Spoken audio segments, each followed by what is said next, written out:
I just want to start off by welcoming everybody to today's webinar and joining us for the Soccer Supplement webinar and improving your football performance.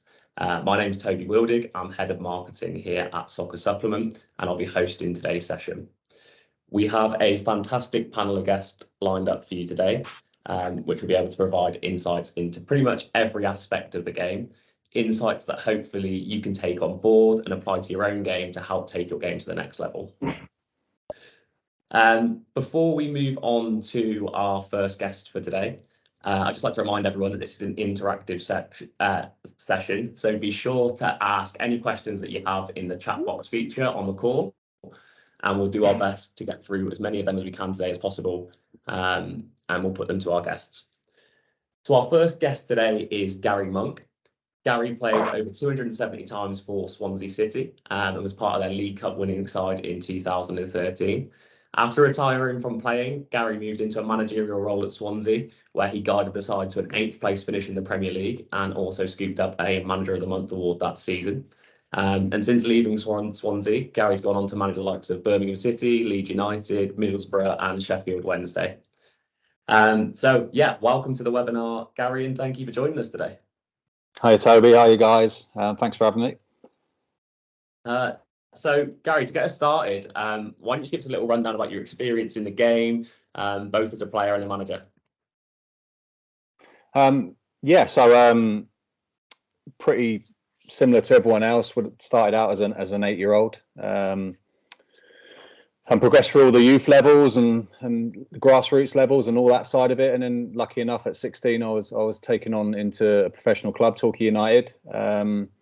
And then spent the next 18 years playing professionally. On my playing career side of it, I managed to play in every single professional level, so from League 2 all the way up to the Premier League, and then spent the last 9 years as a professional head coach, as the clubs you mentioned there, Swansea and Middlesbrough, Leeds, Birmingham and Sheffield Wednesday. So yeah, about 27 years in the professional game, and you can tell by the bags under my eyes that the coaching's definitely changed that side of it. But no, it's been fantastic. That's awesome. And obviously, millions of people sort of dream of taking on the roles that you've had within football. What would you say has been the thing that's helped you rise to the top?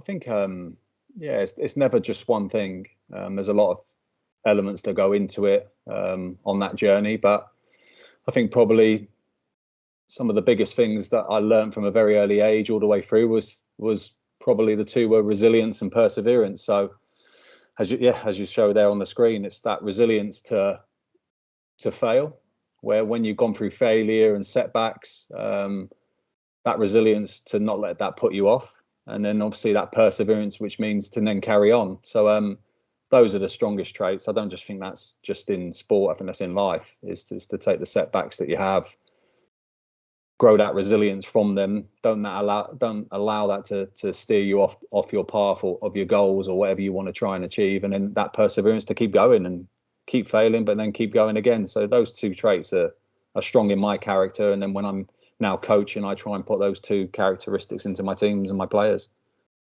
So yeah, so jumping back into it then, obviously you've talked about resilience and perseverance and all the different sort of features that you found within yourself that helped you grow.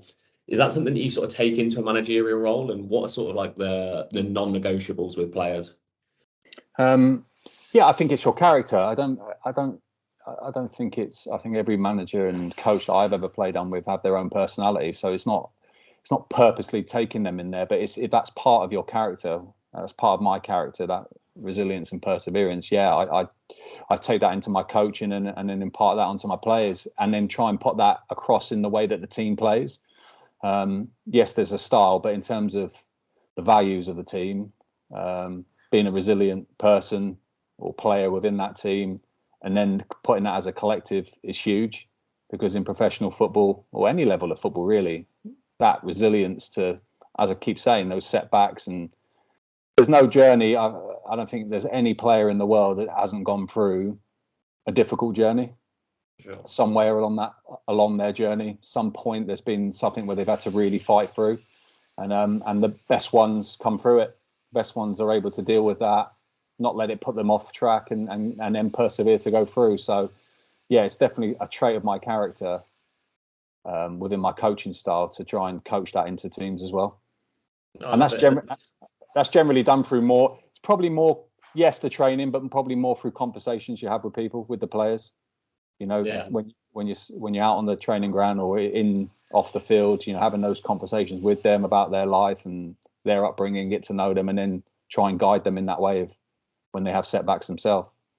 That's Because awesome. quite often as a coach, just to finish It's off. all good. I was just saying, quite often as a coach, you are the ones sometimes, unfortunately, that are giving them a setback. You know, you're selecting a team and they're not in the team. That's a setback for them. Do you know what I mean? Unfortunately, sometimes you have to move players on. Decisions need to be made. Yeah, you have to move players on. They don't quite fit into your team, and that's a setback for them. But you don't just make those decisions. You try and give them your experience of how to get through that when they move on as well. That's awesome. And I think the other question I'd want to put to you is, obviously you've played with, managed some of them, and also played against some of the best players in the world. What would you say are the biggest differentiating factors from players who sort of make that level and then don't quite make that level, and what sort of sets those elite players apart? I think it was quite interesting because like I said before, in my career, I played in all the leagues, all the professional leagues. And what I noticed, the difference between the Premier League and all the leagues below, I often remembered the difference of coming off the football pitch after a game in the Premier League wasn't necessarily physical. It was more the mental side of it where I was fatigued much more than any other league. And I think the reason for that is the difference between those players at the very top level to the ones below is the decision making. They're better at making decisions. They make more good decisions more often. And that's the biggest difference. Yes, there's some physicality to it, but I don't think necessarily there'll be a player in League Two, let's say, who will be just as physically as good as a player in the Premier League. But the biggest difference will be is the player in the Premier League makes better decisions more often. And how do you go about coaching that, or is that something that's more sort of innate and they sort of have naturally? I think there's a bit of natural to it, but I think also in your training sessions is to design your training sessions to make players think quickly or quicker than they've ever done before, is to constantly put them in pressure situations where they're constantly having to make decisions. And the key factor to that is to not make the decisions for them. So I try and put my training sessions where I'll explain what the session is, but I'm not going to give you the solutions to it. I want to see if you can think of the solutions yourself. And then, of course, if a player is really struggling to find the solutions, then you guide them and help them there. But it's those players, what they've been through probably more than any others is high pressure situations where they've got to make decisions quick. And of course, there has to be a bit of natural intelligence to that. But I think the training sessions and the environment that you're creating around them has to constantly evolve that and put them to better decisions all the time. And you spoke about sort of elite players dealing with those high pressure situations, but also like just the journey that footballers go through in general, and sort of sometimes having great times, but also having really low times. How do you deal with the mental demands of the game? Yeah, that's a good question. I think what we all see on the TV nowadays, we see the very, very top percent. It's on 24 hours a day on your TV. We see the top players in the world and we see success. But for the majority of players, that's probably 1% of everyone that ever plays football. The other 99% is way more downs than there is ups. Yeah. And in terms of mentally dealing with it, I think it's through guidance, from the people you have around you. I always say to players and to anyone playing football at any age is surrounding yourself with like-minded people of how you think. So I always try and advise that. And I think it's also, you have to then also gather your own thoughts and your own journey and take ownership of it, not just constantly. It's good to have support around you, like I just said, but it's also important for yourself to work things out for yourself. Like, for instance, when I went into management, I had zero experience. I was a player. I'd been doing a little bit of coaching, but I'm going in at the Premier League level as now a manager. I had no experience whatsoever, but I had good support around me. But what I did was I didn't seek that support until after I'd made the decisions that I needed to make. Yeah. Because I needed to make those decisions myself to work things out for myself and know then, okay, maybe if I got one wrong, Then I'd go to someone more experienced that I had around me and say, okay, look, this was the situation. I made this decision. It didn't quite work out for me. What's your advice? But it's a bit of ownership as well, a bit of accountability on yourself is yes, have that support around you, but make your own decisions, make your own failures. That's the only way that you really learn. So that's what I did a lot when I started out with management. I think obviously what you touched on there is really interesting in terms of having that support network and having those people around you, but also making your own decisions, because obviously football's a game of opinions and everyone's got one. And how did you sort of manage that outside influence and having all fans and sort of press and all that sort of stuff on your case occasionally? And how did you sort of negotiate that to make sure that it was still your decision, you're not getting influence from external sources? The brutal truth of that is, and you have to, this wasn't just done. It was over a long period of that career of understanding that I'm going to be scrutinized. Everything that you do is scrutinized and looked at, and it's closely monitored by outside influences, and it's accepting that. But I think the main part for me, and again, this is a big part of advice that I give to players, is I don't really care what anyone thinks of what I'm doing outside of the people that I know and the people that trust me. And the reason for that is that if you seek an approval from people that don't even know you, you're going to put yourself in a position where, and I see it nowadays with players, social media is massive.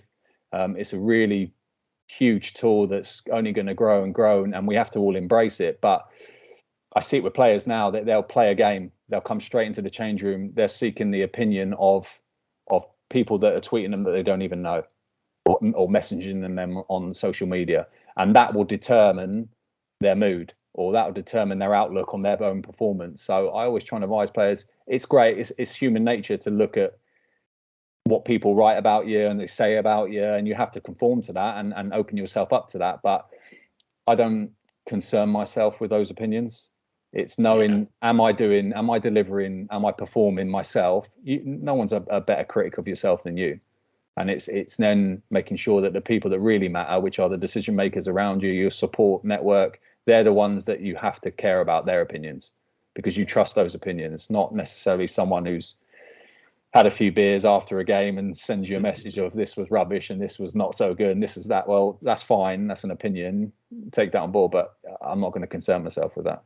No, I think that's really useful advice. I mean, especially in this day and age where anybody can sort of tweet you or drop you a message or leave a comment about your performance. It's hard to avoid sometimes, but obviously knowing that their opinions, whilst they have them, aren't as important as those around you in the support network. I think that's really useful advice for those that are listening in today.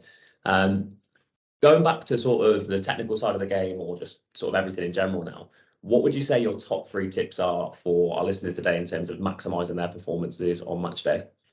Again, another good question. I would say commitment is the be all and end all. Is commitment to whatever you do, and again, not just in your football life or your sporting life, but in your whole life is commitment 100%. If you're not committed to something, so commit. And I don't want people to get confused. Like, people often confuse commitment to motivation, to wanting to do something.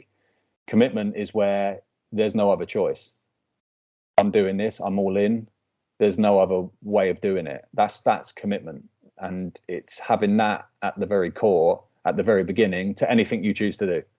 And it's like, if you don't have that, don't do it. There's no point, because you'll fail at some point, or you won't make to where you won't be satisfied, put it that way. So 100% commitment to what you want to do, totally commit to it. And then it would be confidence in what you're doing. I think if you're committed, that naturally grows confidence. And I think confidence through preparation. So preparing yourself properly, professionally now, it's such a high level, sports science, like you guys do there.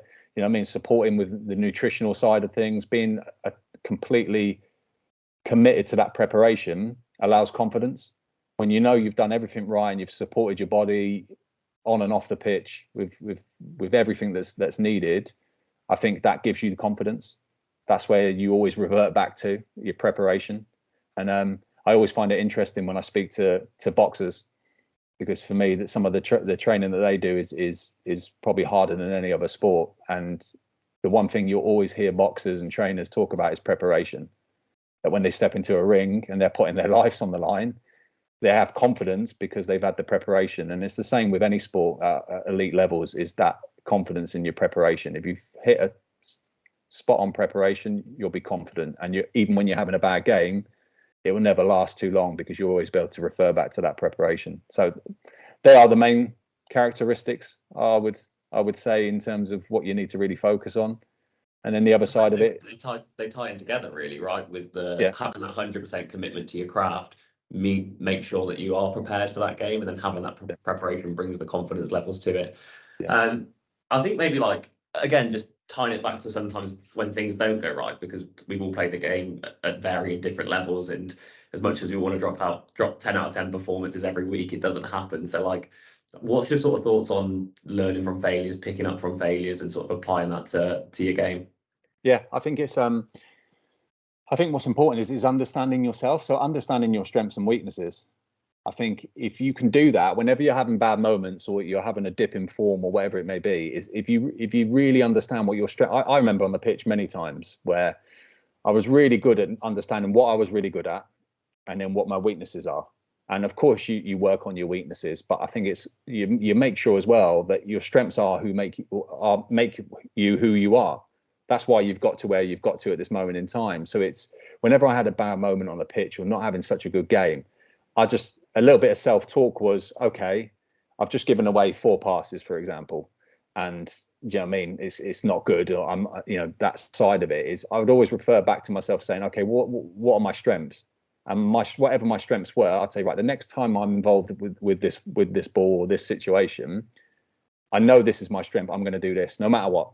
And I would always refer back to my strengths and make sure the next action that I did was one of my strengths, and try and put it that way, and then put myself back into that frame of mind to put myself back into like a positive mindset, or was yeah, it? Yeah. yeah. Awesome. And it was just knowing. So the main point I'm making is knowing make sure you know your strengths and weaknesses. And then when your strengths are going and it's great and the game's brilliant and you've had an amazing game, 10 out of 10, whatever, perfect. You don't have to think about it. But that's football's not always like that. Sport's not like that. When you do have those dips in form or bad games or bad situations, yeah, it's just reminding yourself, okay, this next action that I'm going to do, I'm going to make sure with everything I've got is to make it one of my strengths. So my strength might be passing or heading or defending or 1v1 defending or 1v1 dribbling, whatever it may be, is next time I get it, I'm going to do this. No, that makes a lot of sense. I think it's easy to get distracted from what you're good at sometimes, especially also playing at a centre half role. You get carried away with doing slightly different things. But no, that's really useful. I think from a questions point of view, that's me done. But we've had quite a few on social media for you, if that's okay. Yeah, of course. That we'll put to you. So one question we've had on Instagram is, what is the main difference between players who sort of play that non-league level and those who are playing in the Football League? Again, the jump from Premier League's a different animal, and of course the quality goes higher every step that you take from non-league into the professional leagues and so on. But I just think it's a level of decision making, really. I don't think there's much difference physically across the board, really.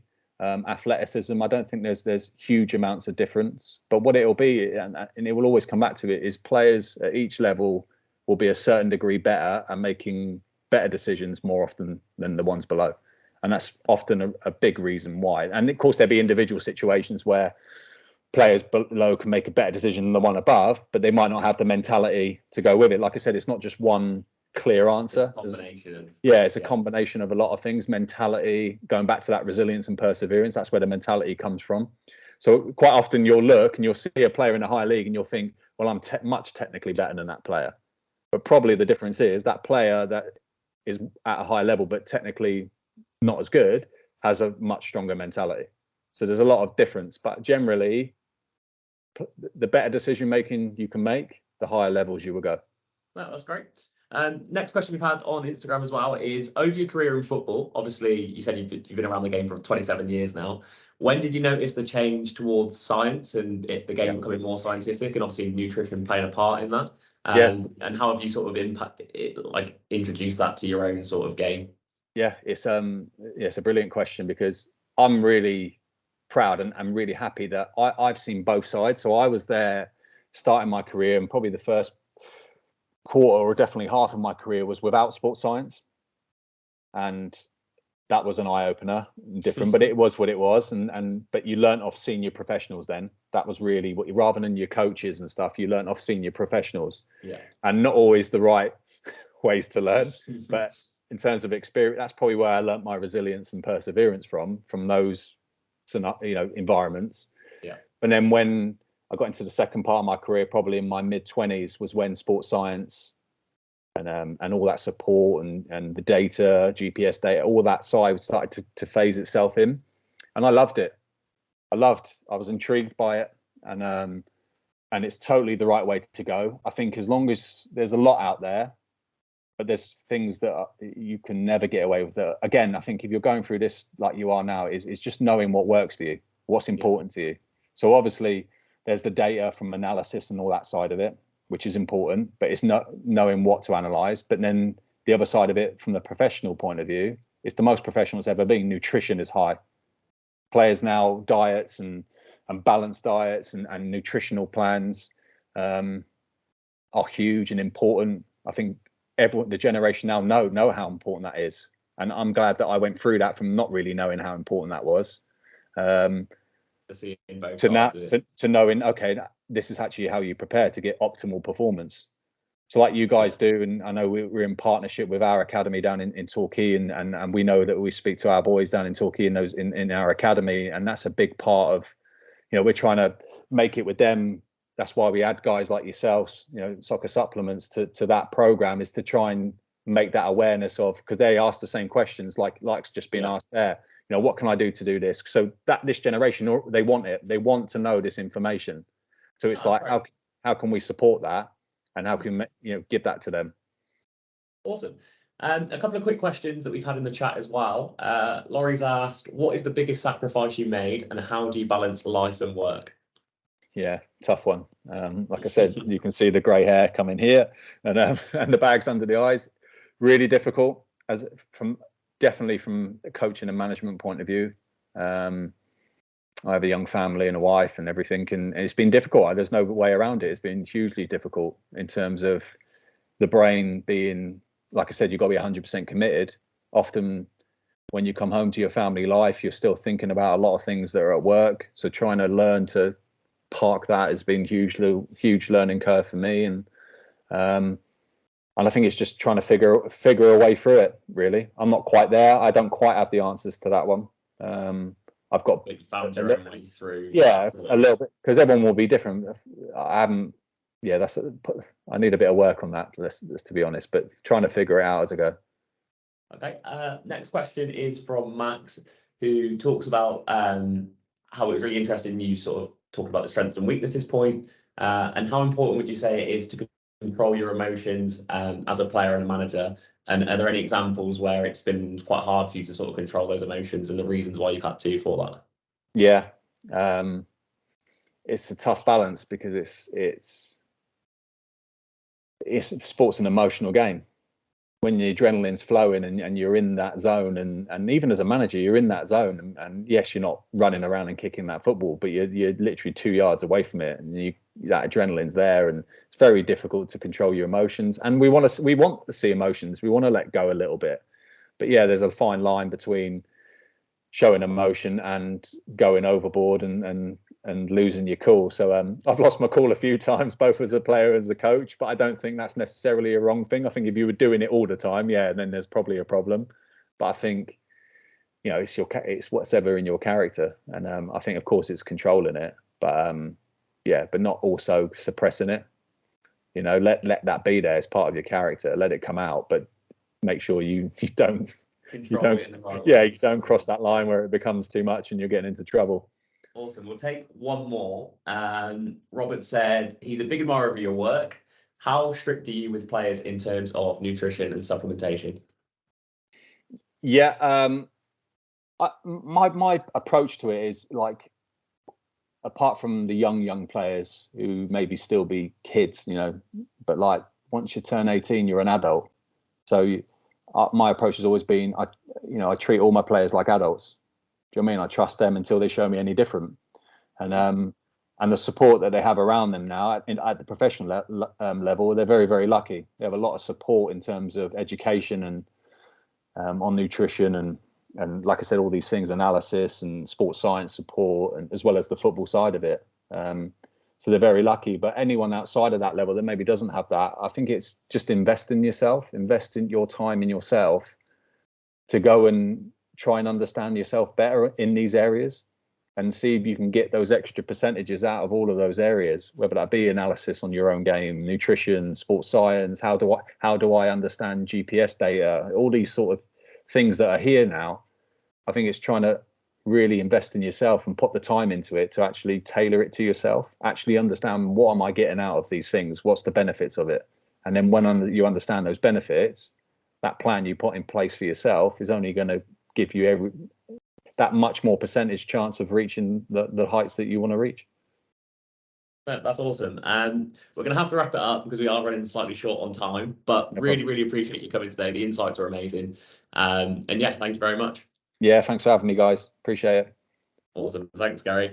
Our next guest today then, guys, is Jack Manuel. Jack is the strength and conditioning coach and sports scientist currently working at Leyton Orient.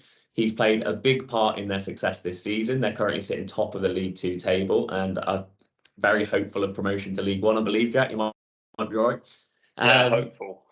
Yeah, and I'll hand over to you, mate, to sort of take us through the strength and conditioning side of the game.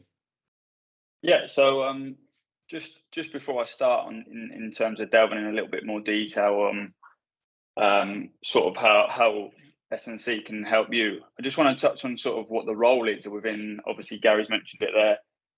What the role of as a sports scientist I am through the week and a day to day with the player. So we're supporting the players to try and increase robustness. So that's working through injury programs, through also increasing performance levels. So managing fatigue after a game and trying to increase athleticism. So by all means, everything on pitch, but also we're trying to increase strength. We're trying to make sure the players developed. So it might be different if you're an under 18 player where you're still developing, and we might treat you kind of slightly differently to a player that's, say, a pro that's 30 years old, for example.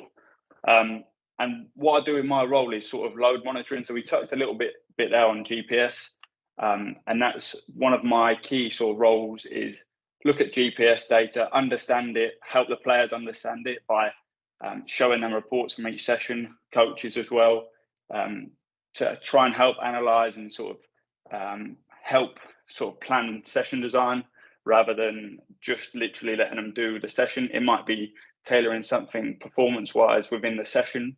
For example, if we're doing 11v11 and we're trying to tailor specific demands, we can work off metrics to ensure that we're preparing players for the worst case scenario as such. And then in sort of the role is such sort of 50-50 in terms of on pitch and in the gym. So I spend a lot of my time sort of across both, like I said, GPS, but then it's also before training, working on pre-activation. So what individual needs, it's all about individuals because every player is different. So individually, what do you need before you go into a session? So it might be get yourself moving, or it might be specific exercises that are tailored towards the session that you're going to go into. So yeah, it's heavily individual based, and also we like to link off in terms of previous injury, because that can have a massive effect of sort of your week, is ensuring that you keep on top of your strength of that injury site to ensure that we don't get any reoccurrences, and also continue strengthening that area. So yeah, just to touch on sort of how it can help you. So I've got 3 main points really of how S&C benefits can help you. As I mentioned, reduce injury risk and increase robustness. So that's keeping you on the pitch for as long as we can and making sure that if there's any risk involved, then we might modify your training. But also we're still trying to increase robustness by making sure you are participating in training, because ultimately to get stronger, to get fitter, you're going to need to be involved in training, and also reduce injury risk by continuing your pre-activation and strengthening in the morning, but also in the afternoon sessions. And then improving performance on pitch. So there's a lot of links with sort of increasing strength gains, working across the gym that we can sort of bring onto pitch. So we know that if we can increase strength of players, we can. There's a lot of research that links that strength to improvements in sort of jump height, which can be linked potentially to your position. For example, centre back, striker that need to win headers. And that's something that we work on, as well as sprinting, being stronger in their movements, as well as potentially hold up play. So increasing overall strength that way. And then ensuring optimum performance on a game day. So that's, like I mentioned, managing fatigue and understanding yourself. So when you don't feel that good, when you don't feel that fresh, managing yourself, maybe the evening after the training session where you've not felt that great in that day, or the session's been slightly tougher than what it usually is. That's managing that fatigue and ensuring that you're recovering properly after the sessions, but also so then when we go into the game day on a Saturday, that you're feeling better, you're feeling fresher, there's no fatigue, because like we say, we know that if you go into the game with high fatigue, your increase of injury risk goes up, and also your performance levels probably go down. Next slide, please, Tob. And then just on that sort of weekly action, so 5 probably key things that I think is important for players to have within their week. So it's that active recovery. So when you play the game potentially on a Saturday, so on a Sunday or a Monday, when we know that you played 90 minutes, fatigue's gone up because there's a lot of short, sharp actions within the game. So your fatigue is increased, lactic acid build-up's there. So we like to try and flush that out of your system by a form of active recovery. So that's anything from a bike to even a light low-level jog, and then even a swim, and utilizing foam rolling and stretching within sort of these days where training isn't going to be that effective because you've got fatigue from the game, and we want to keep you fresh. And then 1 to 2 lower body gym sessions a week. I think that's sometimes potentially neglected within players. They feel like they don't need to do lower body gym, but it's never in season. It can vary between obviously in season and pre-season, where you've got the strength, we built it up in pre-season. So we're just doing 1 to 2 lower body gym sessions a week that we then tailor towards injuries, but then we also tailor towards sort of your performance. So what do you need to improve on? What are your weaknesses? And we utilize sort of testing. So what do you think you need to improve on? Right, okay, this is how we're going to do it, and this is the gym program inside that's going to help. But ultimately, there's still going to be things on pitch that can work towards the same goals. And then hitting top speed once a week. This is key within the high prevalence of hamstring injuries within players, is making sure that you actually do expose yourself to top speed, so sprinting. And I think it, again, potentially neglected. A lot of people have the concept that if you're sprinting, you might cause hamstring injuries, but it's a case of actually staying on top of it from week to week, where research suggests that if you do hit near to top speed once a week, your risk of hamstring injuries do then decrease. So that's something that I think is key to have. But also, it's not just the injury risk that you're going to help with. It's going to actually be the fact that when you go into a game, you're prepared for the worst case scenario. For example, if you're a centre back and you've gone up for a corner and you get counter-attacked on and you need to break back, but you've not sprinted in the week because you don't think you're going to do it in a game, this worst case scenario is getting yourself exposed to that within the week. Yeah, and the next one, touched on it a little bit, but ensuring recovery between sessions. So that is after the session, it's how you fuel, how you get nutrition on board, as Matt's going to touch on next, but ensuring that you recover. And once you trained, it's not then a case of, oh, I'm going to go to the gym because I feel like I have to, or I'm going to go on a run. It's actually managing yourself, ensuring that you don't have too much fatigue, then going into the next day. You don't want to keep building up on this fatigue. So sessions that will be designed to get the most out of you, and to also expose yourself to what you're gonna do on a Saturday. And then the last one is warming up efficiently before the game. So obviously, I know myself, sort of when Sunday league, you don't actually sort of have any particular warm up.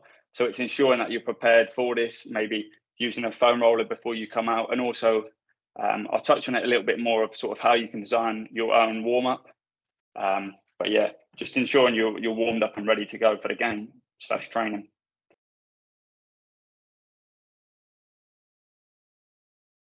Next slide is going to be just some examples of lower body sessions. So feel free to take a screenshot of these sessions. Like I mentioned, it's 1 to 2 sessions a week. And within the session, we like, for example, I'm going to look at the first session on the left, the strength and power. So we're going to have a form of squatting pattern. Just before I go into this, I just want to touch on that. It's going to be individual based. So these might vary compared to how you can move, also what your training age in the gym has been, and also potential previous injury that we might target you differently. But this is just an overview of what I would call as a basic sort of looking gym session. So yeah, I'd work a trap bar deadlift as a squatting pattern, for example, and then go into a horizontal posterior chain. So that's something like hip thrust. So where you're utilizing the strength of your glutes, hamstrings, that posterior chain. Box jumps, lower body power. So within a box jump, you're producing force concentrically, and that links to, again, movements on the pitch, jumping, heading, and also ball striking. And then pogos, plyometric exercises, again, key for footballers when we're looking at trying to make decisions quick, be explosive, and you're working under really minimal times, say 0.2 seconds. These are exercises that are going to prepare you for them demands where pogos relate to on pitch, where we're sprinting, jumping, and then that hopes that when you come onto the pitch, you then sort of see improvements on this side as well. And then the same with box step up and drive. That's sort of, you're trying to just produce force quickly, and it doesn't always have to be heavy weight within these exercises, but just producing force quickly, because that's the most relevant to footballers. And then your robustness. So these are all targeted around sort of injury sites. So a split squat is quadricep, but it's key that this exercise is a single leg, because we know that the majority of the movements that you do on pitch are always going to be either the right leg or the left. It's never going to be you're going to work right and left at the same time. So we like to replicate that in the gym as much as we can. The Nordic hamstring for hamstring injury prevention. Again, a lot of key research around this, and it's something that's key to include, but it doesn't have to, all that is be partnered. You can just, if you grab the ankles, just hold, push down, and then you'll slowly fall over, and then you're contracting your hamstrings eccentrically in this exercise. And a single leg RDL, again, it's a hamstring exercise, but it's from the hip. And again, you're targeting a slightly different hamstring muscle as you are in the Nordic. And then lateral lunge, again, probably underlooked, because it's relevant in terms of groin strength and working laterally. So there's a lot of correlation with change of direction performance, as well as lateral shuffle. So yeah, groin as well. And then calf raise, massively underlooked. Probably a lot of people don't seem to think about working their calves, but it's high in majority of the movements on the pitch. So strengthening that area is key. And also where you're playing on different pitches, again, key, because your calf's going to be exposed and you may start fatiguing in that sort of area. So if we build up strength and resilience in that area, then yeah, you'll see the benefit on pitch. And then to the right, it's just sort of sets and reps of potentially on an individual. If you want to take these slides after, is individually, what do you want to work on, and how you might structure your sessions that way. So as I touched on, effective warm-up. So within games or training, I follow a similar sort of theme. So we probably all heard of the RAMP protocol, which is raise, activate, mobilize, potentiate. So first of all, before I do anything, we want to just increase the body's temperature, increase heart rate, just get moving. And then we work into activation. So working through exercises that the muscles will be required in the game. For example, working through your quads, hamstrings, groins, calves, working through these within this phase, which is still low intensity, but just working through a range of movements. And then mobilize, again, you're just increasing range of joints. So for example, like your hip into full range of motion, so that you feel like you're ready to go when you come into the game. And then my favorite being the potentiate. So that's practice movements that are game relevant. So for example, on the next slide, I'll touch on sort of some examples of what they might look like. So for example, raise, backtrack, jockey, jogging, skips as an example, working to jumping, hopping, squatting, lunge, which is activating your muscles that are key. Mobilize, so leg swings, open your hips, knee to chest. And then the last one being potentiate, like I said, my favourite, pressing, sprinting, change of direction and turning. This is something that's key, because then when you, for example, you do this in the warm-up, when you then go the first minute of the game and you've got a press, you feel ready, you feel raring to go and firing. And then the last slide being just sort of touching on sort of how a typical week should look, being that if you're going to play a game on Saturday. So Monday, you've just played a game, like I touched on, that active recovery. So getting yourself on feet. It's a low level session. Potentially, if you're feeling really fatigued, you might stick with that active recovery off feet, like a bike or a swim. But getting yourself on feet and working a recovery these days potentially could look highly tactical and sort of low level, and then working an upper body in the gym. Tuesday being a team training day, working lower body as well after the session. Obviously, that's dictated the session by sort of what you want to be doing. Just to note, on a Tuesday or a Wednesday, if you're training either one of them days, that's the days where we want to expose yourself to max speed, max velocity, or even on the Thursday, depending on how your week looks. This is sort of an idea of what a week might look like. And then if you're not training Wednesday, then you can utilize a second lower body session, and then training again Thursday, and then that Friday being a recovery. So that's, we've peaked sort of on the Tuesday, Wednesday, and we're dropping back down for the Friday, ready for the game Saturday. So slowly tapering off yourself on a Thursday to a Friday to then spike ready for the game. And then utilizing that Sunday. A lot of players sometimes think that having that Sunday off is a good idea, whereas a lot of research has suggested that getting moving again reduces that chance of fatigue creeping into the week, and then having an effect on sort of your training week. And then the last slide is just an overview of sort of the key points. So again, active recovery post game, sprint once a week, sprint with intent. So make sure you do hit them top speeds. Recovery is key. So don't fall in the trap of doing too much, else when you come to the game, your performance levels will decrease.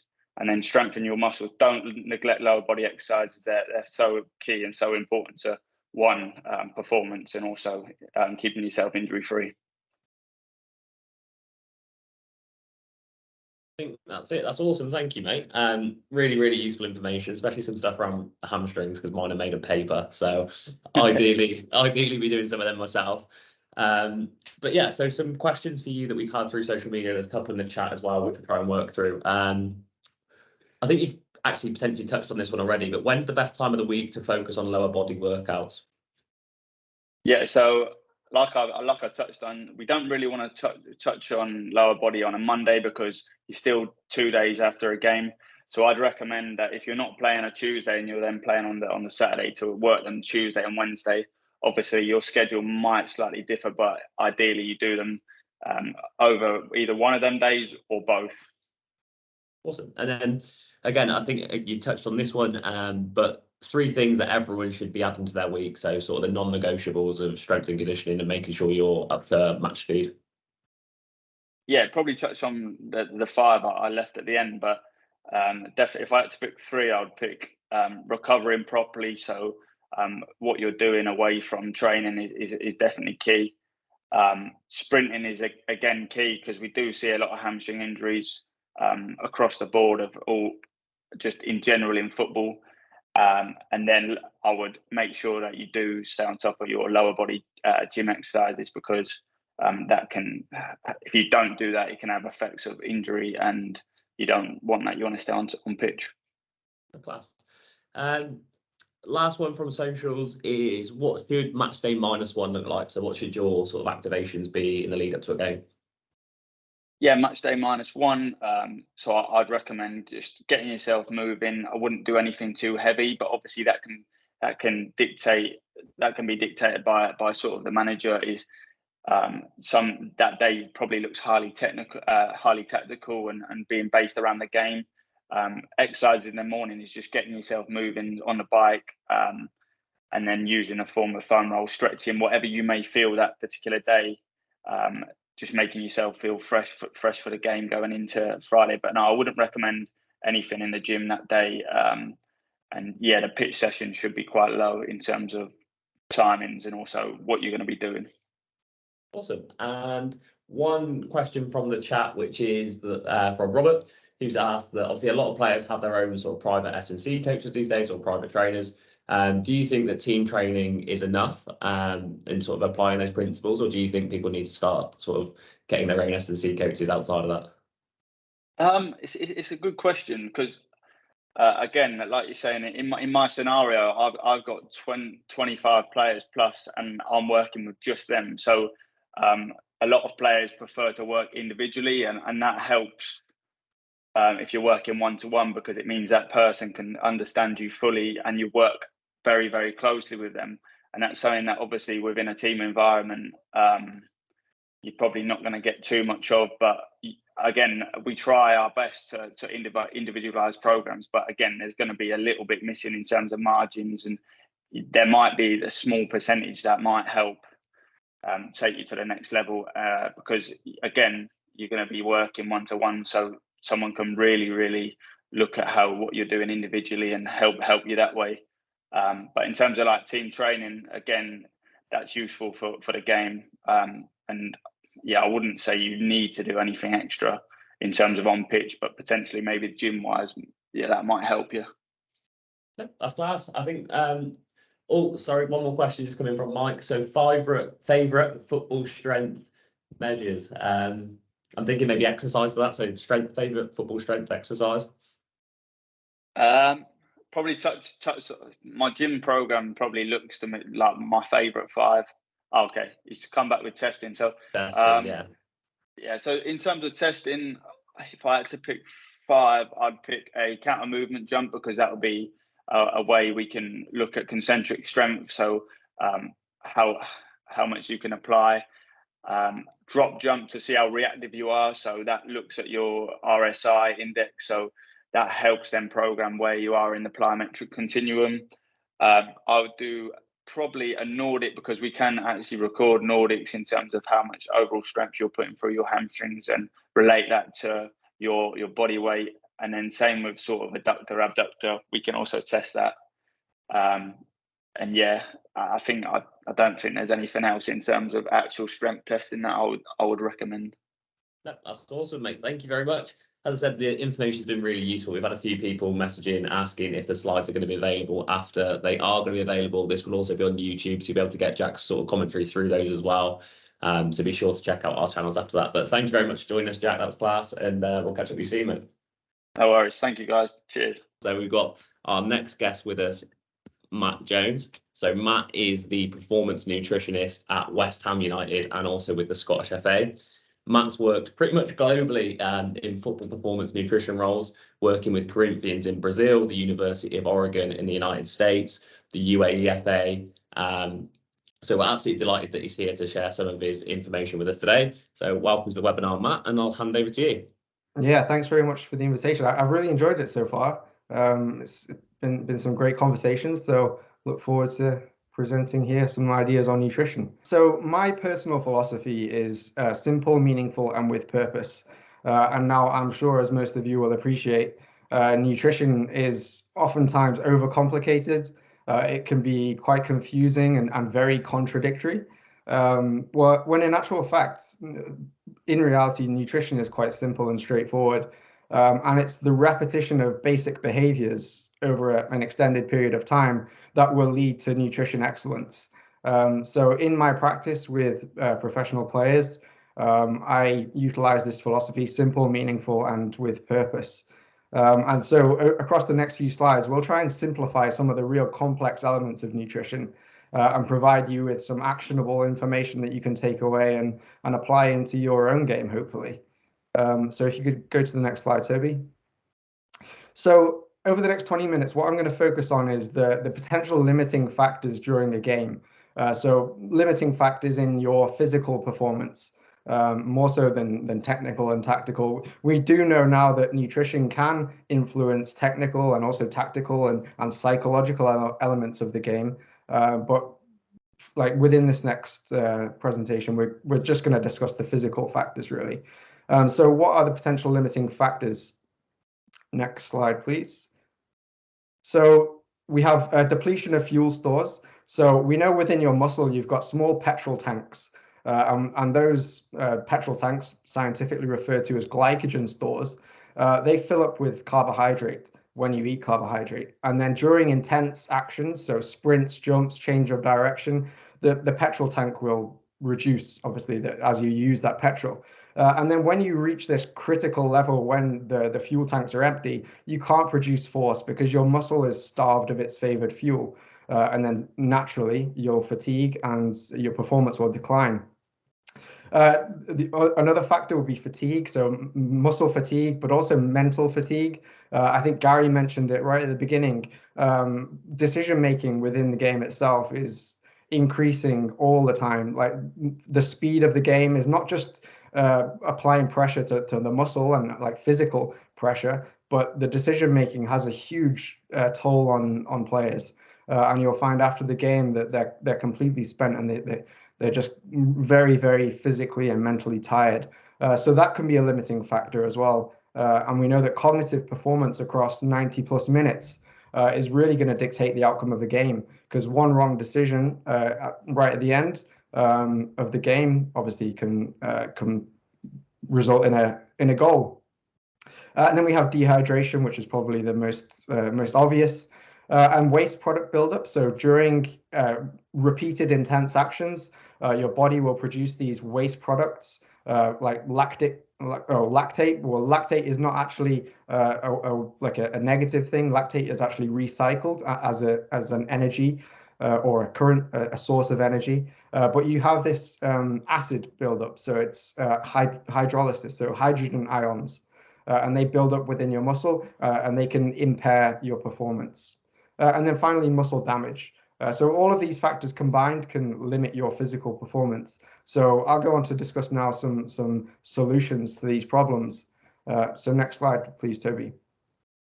So depletion of fuel stores. So as I mentioned, whenever you consume carbohydrate, that carbohydrate is stored in the muscle as fuel. And those stores are used up rapidly during a game. So we know that around 70 minutes of intense football actions can deplete these fuel stores. And there was research done back in the 1970s where a group of Danish researchers took muscle biopsies. So they quite literally took samples of these muscle fibers and looked at the petrol tanks and how much carbohydrate was stored within them. And around 70 minutes, the petrol tank was completely empty. And naturally, if you watch games on the television, you'll see around 75 minutes, you probably experienced it yourself when you play. Around 75 minutes, that's when the intensity of the game will change. Tactical changes are made, substitutions are made, because that's the point at which players' fuel tanks are like reducing and they're less able to produce force. Obviously, you can overcome that by consuming carbohydrate at regular periods throughout the game. But generally, if you're just drinking water, you're going to experience fatigue at around 70 minutes. So those depleted fuel stores will result in fatigue. So carbohydrate intake is particularly important for a footballer in the days leading up to the game and also prior to and during the game itself. We're going to touch on that in a second as well. And then we also have creatine. So creatine is stored in the muscle as phosphocreatine. And now this is also an energy or a fuel source, but it fuels very short, intense actions. So if I was to jump for a header or turn quickly to like beat a man, or first step speed like acceleration, all of these things are fueled by creatine. So the combination of carbohydrate and creatine can help top up the fuel stores within the muscle, and then they will optimize your performance, both reducing fatigue, but then also improving strength, speed, power, and cognitive function. So in terms of the fuel stores, carbohydrate and creatine combined are very important. So with carbohydrate, we obviously have a variety of different sources. So we have slow fuels, which are typically whole grains, so things like bran flakes, brown breads, quinoa, sweet potatoes, oats. And then we have fast fuels. So fast fuels are those that are going to get into your body and provide fuel to the brain and the muscle rapidly. And now in your day-to-day diet, you should obviously prioritize slower fuels. So breakfast, lunch, the evening meal on training days, non-training days, prioritizing those slower fuels is going to be advantageous because it's going to provide fuel to you over an extended period of time.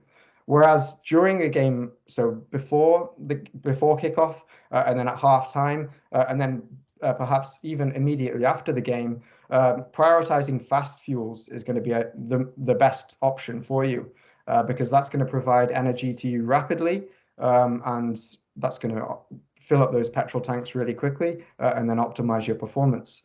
But the type of carbohydrate is one thing, but then the quantity of the carbohydrate is the other. So the more work you do, the more fast fuel you require, or the more fuel in general that you require. So in the days leading up to the game, you really have to think about increasing your serving size of carbohydrate. And now I'm just going to give you a quick example of how to do that. So if you could go to the next slide, Toby. So the practical application. So here we have a breakfast. This could be my usual breakfast. It's a bowl of porridge with some berries and a glass of water.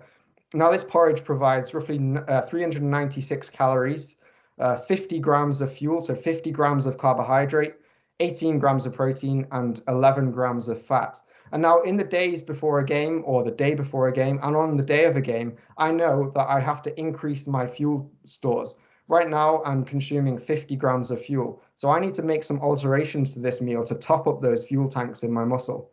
So if you just go to the next slide. So here we're going to go provide some examples of a slightly different meal. So some like minor alterations to that meal. So the serving size of porridge has got bigger. So I'm just eating more of the oats. I'm also adding some banana, which is around 20 grams of fuel, and some honey, another 25 grams of fuel. I'm replacing the water with apple juice, which is another 25 grams of fuel. And then I could even have a slice of toast or a bagel on the side, which is an additional 50 grams of fuel. And now if you compare this meal to the previous one, now I'm consuming, previously I was consuming 50 grams of fuel. Now I'm consuming 163 grams of fuel.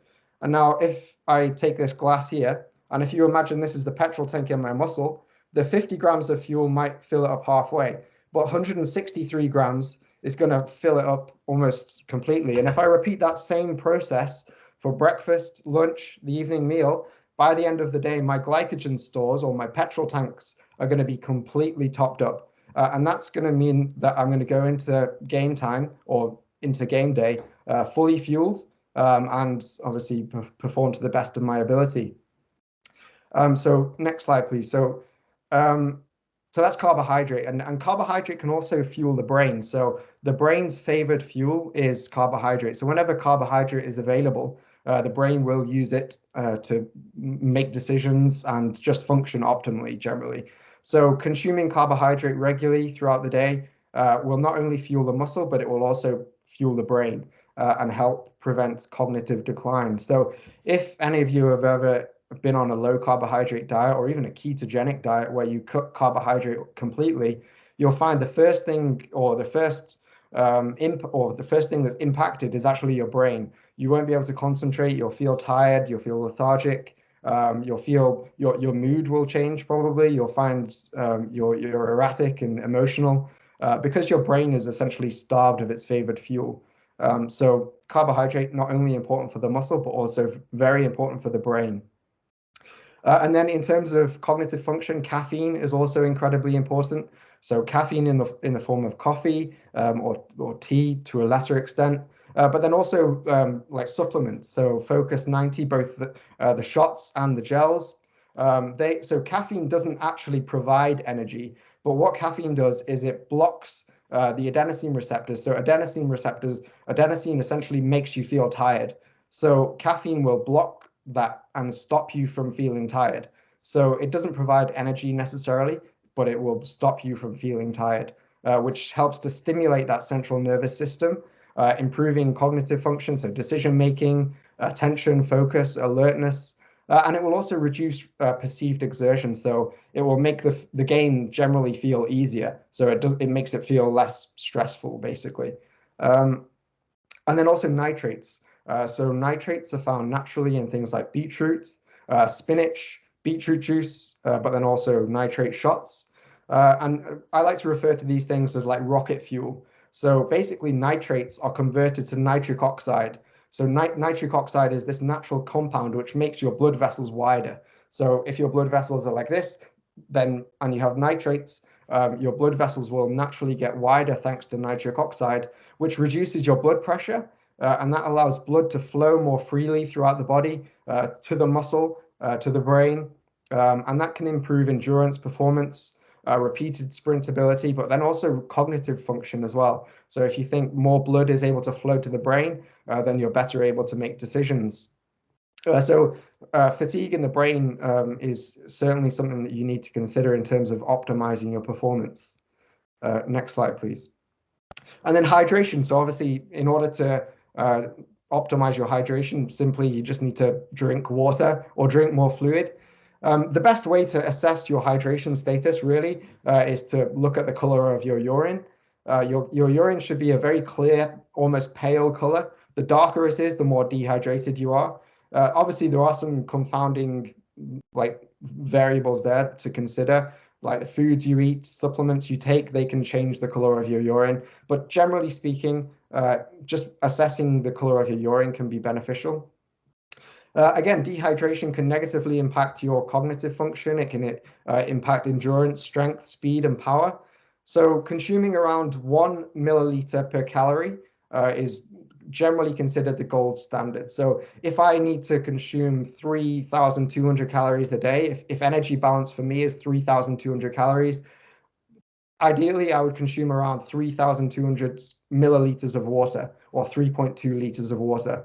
And then 1 hour of exercise, I should consume a roughly 500 milliliters of water extra in order to account for that sweat loss during that session. And that's in addition to the 3.2 liters that I need to consume daily. The addition of electrolytes can help. So electrolytes will contain sodium. So sodium will just help you retain more water. Whenever you drink plain tap water or just general water, the likelihood is it's going to travel through the system really quickly and be urinated out quite quickly as well. With sodium, when you add electrolytes or you add sodium, or even if you add other nutrients, the gastric emptying rate, so the speed at which it flows through your body, is slowed or it's slowed down. And then the likelihood is more of it is absorbed and more of it is retained. And that's going to have a beneficial effect on hydration status. One of the most basic behaviors that we get all of our players to kind of follow is the hydration habit. And that is as soon as they wake up every morning, to try and consume around 600 milliliters of water. Some players need an electrolyte, some players just plain water. And that 600 milliliters will allow them to rehydrate after around 8 hours of sleep. So we know that you can go from a state of mild dehydration to well hydrated in just 60 minutes if you consume 600 milliliters of water. So that's the first basic behavior that we encourage all of our players to follow each and every day. And obviously that would be a good recommendation for all of you as well, and myself, of course. Next slide, please, Toby.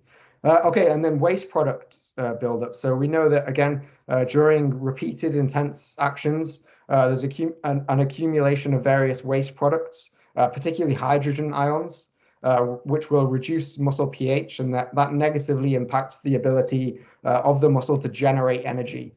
So things like beta-alanine can be beneficial. Beta-alanine and also sodium bicarbonate, or baking powder, strangely enough. So these baking sodium bicarbonate and beta-alanine work by removing these waste products from the muscle cell. So if you can remove these waste products from the muscle cell, your muscle is then able to generate energy and generate force repeatedly over a longer period of time, and it's less likely to fatigue as a result of these waste products. And that will just allow players to repeat high intensity actions for an extended period, and maintain the playing style for 90 plus minutes. And now, obviously, anyone that plays football and watches football will know that the intensity of the game is increasing year on year. The demands are increasing year on year. And so the science around this area is really expanding, and we know more about it now than we ever have done. And it's a very, very important part of the game as well. Next slide, please, Toby. And then finally, muscle damage. So we know that protein, or like during training, during games, you can develop micro tears within the muscle. So on the top line here, you imagine that protein is like a brick, or a brick wall, for instance. So a muscle is a brick wall, and the individual bricks are amino acids. And essentially, protein provides the building blocks or the bricks to grow and repair new muscle. And we know that in order to maximize that growth and repair, we require around 30 grams of protein every 4 to 5 hours to maximize those growth and repair processes. So protein is essentially the building blocks that allow muscle to grow, repair, and adapt. So consuming protein at regular intervals throughout the day can ensure muscle is recovered and ready to work. So again, my voice is going, which is kind of annoying. I don't think I've ever taught so fast in my life. But consuming protein at regular intervals will allow your muscle to recover and adapt. Collagen, in a similar way, so to protein, so collagen is a protein. So collagen is broken down, absorbed into the individual amino acids, which are the bricks. And collagen will help repair and grow and stimulate the growth of soft tissues like tendons and ligaments and things like that. So that can really help strengthen and prevent injuries to those soft tissues. So collagen, particularly prior to exercise, so prior to any kind of gym session or like pre-activation or activation session, can help strengthen those soft tissues. And then finally, creatine monohydrate can also enhance muscle recovery and regeneration as well. So that's another really important part of not only the performance considerations, but also the recovery considerations as well. Next slide, Toby. So if we pull all of that together, obviously nutrition can benefit like every aspect of our health. The food we eat has the ability to impact every single cell within the body. So consistently making good decisions across long periods of time is going to benefit not only your health, but also your performance, your preparation, and then your performance as well. So considering the foods you eat before, during, and after games is going to hugely impact your performance. Before games, obviously, the meals you eat, the fluids you consume, the supplements you consume. During the game, prioritizing fast fuels and creatine and caffeine. Not necessarily creatine, sorry, that was before and then after. And then afterwards, recovering well. So in terms of recovery, we have 5 R's that we need to consider. So we have to refuel, we have to repair damaged muscle, we have to reduce swelling and soreness and muscle damage and inflammation. And then we have to rehydrate and then rest and relax. So the 5 R's that we have to tick for recovery as well. So pulling it all together, make sure that you're consistent with nutrition. Nutrition is probably more simple than most people believe, and committing to basic behaviors repeated over an extended period of time is going to have the greatest impact on your performance. We made it. Thank you, mate. That was amazing. Sorry to put those time constraints on you, but a huge amount of educational information there for everyone. And just a reminder, because obviously Matt had to run through that quite quickly. It is all available on YouTube after, so you can go and rewatch it there as well. The reason why Matt had to run through it quickly is because he's also been inundated with questions on social media, and I think there's quite a few in the chat now as well. So I'm just going to quickly fire a few at you, mate, if that's okay. Go for it. So the first one I've got for you is about the effectiveness of creatine and how effective it is for footballers. Very effective. Very, very effective. As I mentioned, creatine is stored in the muscle, and it's used as a fuel during very short, sharp, intense actions. So like jumping for a header, if you're like a centre back or a striker, a goalkeeper as well, like diving to make a save, first step speed, acceleration, all of these things are going to like benefit from creatine supplementation. And we also know that creatine can expedite refueling. So Going back to the petrol tank analogy, so this is the petrol tank in my muscle. When I like try and refuel after a game to restore those petrol tanks, creatine can actually accelerate that process as well. So consuming creatine after games is very important. We also know that creatine can impact cognitive function in the brain. It's a fuel for the brain as well. Yeah, creatine is incredibly important. Hugely important for footballers. No, that's awesome. And Luke actually follows that question up by asking when the best time to take it is. I know you've mentioned quite a few times actually in terms of supplementing it anyway, but what would you say the best time is for it? Yeah, honestly, it's going to end up in the muscle anyway. So much like carbohydrate, it's going to be stored in the muscle. So there is probably no best time to take it. I mean, a lot of the research will kind of point in the direction of like immediately after training with some kind of carbohydrate to allow that process or allow it to be transported into the muscle much quicker. But whenever you can remember to take it during the day, that's the best time to take it, really. And around 5 grams. So if you have that loading period of like 20 grams a day for a week or 2 weeks, and then you reduce that down to 5 grams a day for the maintenance dose. Yeah, so whenever you can remember to take it, just throw it in with a protein shake, perhaps like whey protein, and then it will find its way to the muscle eventually. Over the years, I've noticed a huge change in the appreciation and understanding for nutrition. I remember I started working in football as a nutrition intern in football around 12 years ago.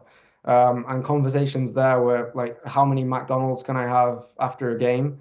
Or what should I select at like Domino's after the game and things like that.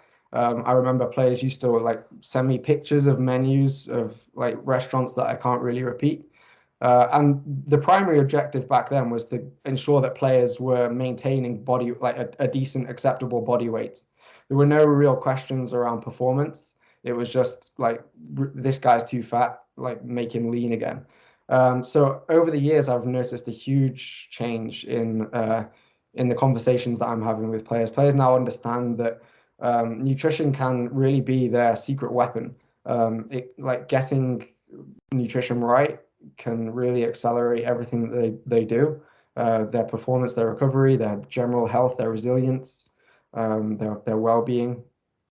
So yeah, they're really now much more like open and accepted to it. And sorry, now I've forgotten the other questions.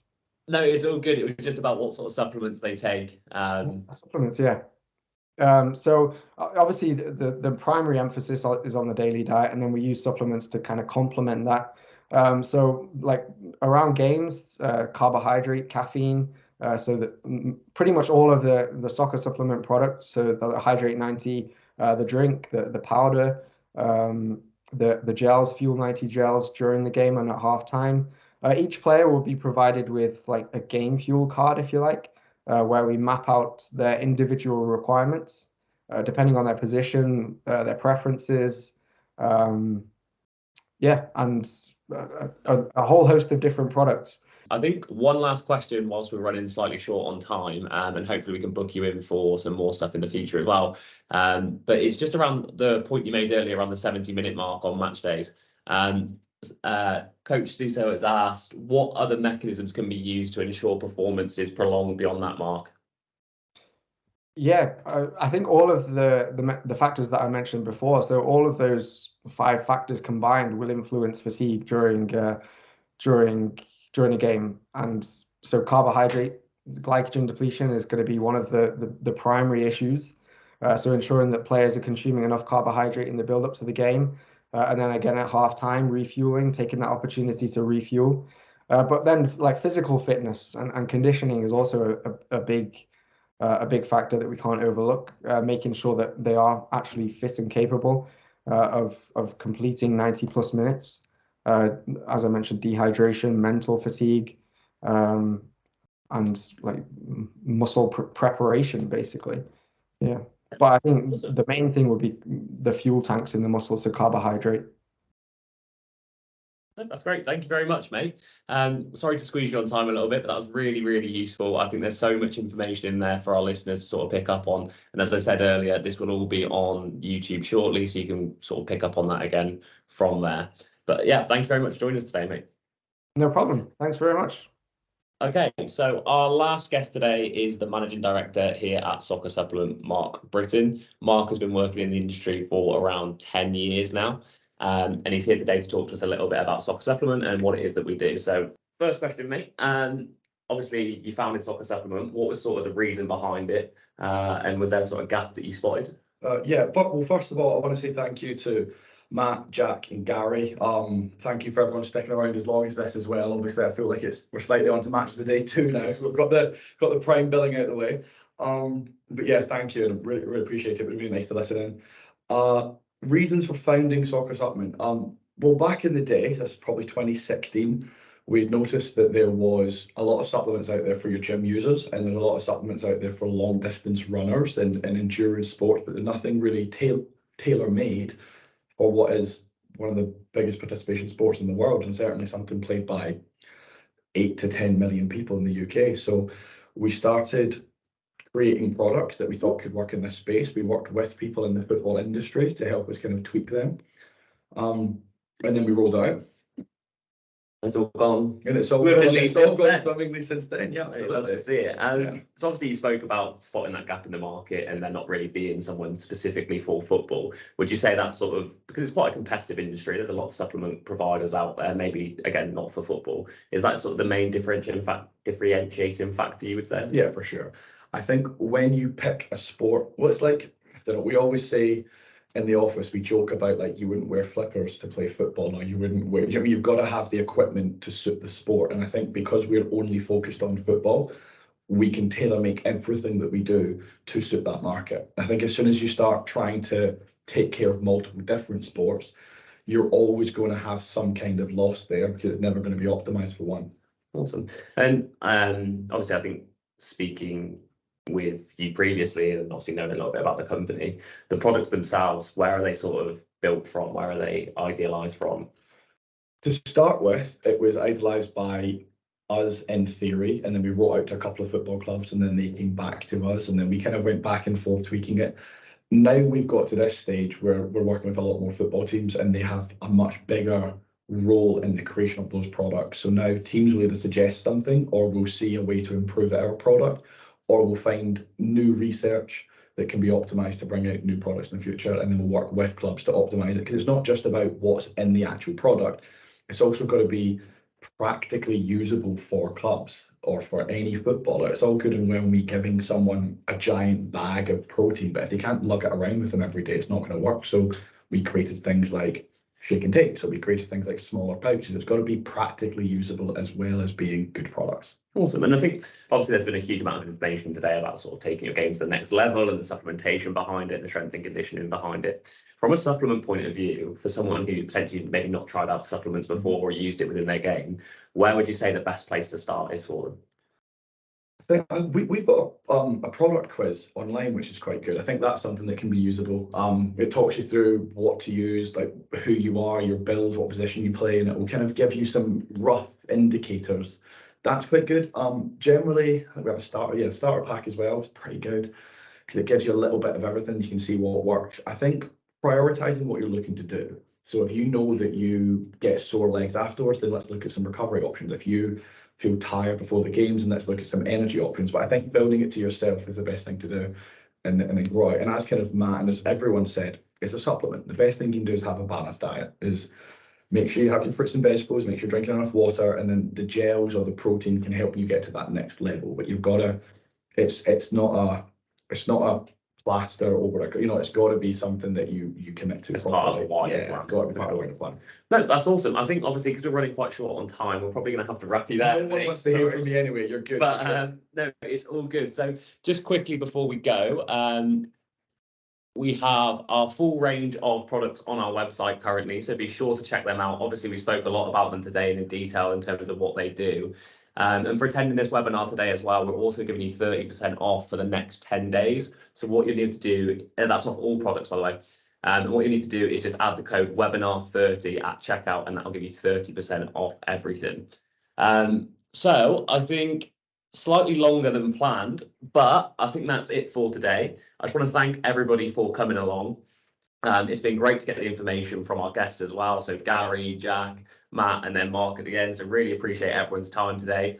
If you've enjoyed the content, be sure to go and follow us on TikTok and Instagram, because we post a huge amount of educational content on there. We also have our nutrition guide, which is free to download, and our training guide, which is free to download on the website. So when you go in and have a look at some of our products, be sure to download those as well, and they'll give you some more education there. Make the most of the discount that's on our website over the next 10 days. And yeah, we look forward to seeing you next time. Thank you very much.